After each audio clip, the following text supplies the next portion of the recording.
5 minutos del Espíritu Santo. 26 de febrero. Sin el Espíritu Santo, Dios queda lejos del mundo. Cristo pertenece al pasado. El Evangelio son palabras muertas.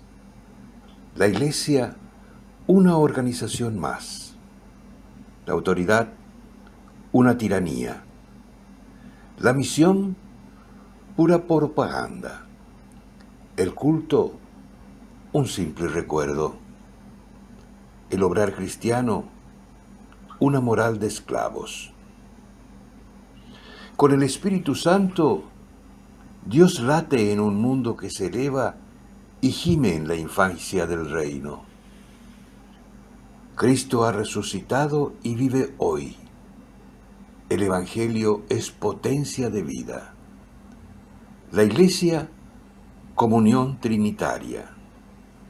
La autoridad, servicio liberador.